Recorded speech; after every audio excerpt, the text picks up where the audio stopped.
Out of the extension, steps out of the terrace, and then steps down to the grass. Really neat, isn't it? Really, really neat.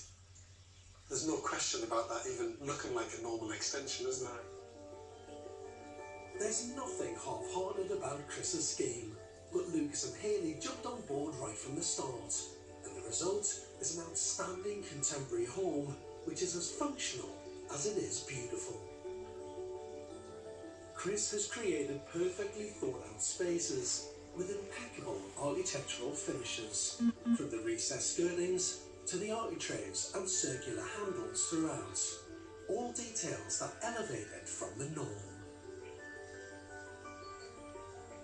No doubt it will cause quite a stir amongst the neighbours. I think it's quite a statement piece, yes. It's unusual. I like that it's modern, and I like that it's different. Architecturally, it has presence. I think it's better to be brave than to be bashful. I really like it. It's much nicer than it was. Like, I would be really happy to move into that house. So Chris, what do you think of that? That's amazing. Really is. Fantastic. Is it better than you imagined it would have been? Oh, definitely. The external elevations now with the cladding, I think that's, for me, that's kind of brought the whole building into some singular form. I think it's a real benefit to the street. The planners should be delighted, in my book, anyway. When you bought the house, you knew that you'd do some work to it, obviously. Did you think you'd do anything like that? Never in a million years. No, I mean, we just hoped that we could make it into a family home, do little things like get the bathroom upstairs, maybe get a utility room, and hopefully address the view to the garden. But, you know, we didn't expect to change every tiny detail and to end up with this space.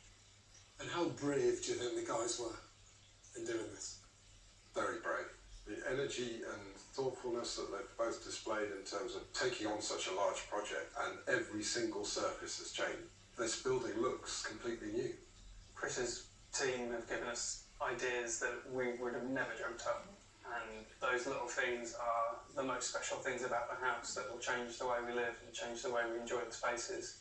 So it's really down to working with a great architect that gives you the opportunity to live with those things. The great thing is that, you know, when you have clients like yourselves, you kind of work together. And it's those two forces coming together that makes a great project. One without the other doesn't really work, in my experience. So the original budget was 260,000? How much do you think you spent in the end? Well, we've still got a few bits to finish off. So we don't know exactly where we're going to end up at, but it's certainly closer to the 300 mark. For me, that's still a staggering value for money for the amount that you've actually done. You've changed everything. I mean, all that's left to do is to dig a basement. You've basically extended in every single direction you possibly could, apart from going underground. It had to be all or nothing, and we knew that it would be worth it. It's not just the space, it's how the space is used for us. And I can't imagine living anywhere else now, so we can't have too many regrets about pushing ourselves that bit further to get it done. But so often I hear the word dream associated with home. In fact, it's used so much it's become a bit of a cliche. And when you think about it, it implies that you have a predetermined idea of exactly what your home's going to look like before it's even been built. But here, it was the complete opposite. Hayley and Lucas put their unwavering faith in Chris, their architect, to actually deliver them a home they had never, ever dreamt of.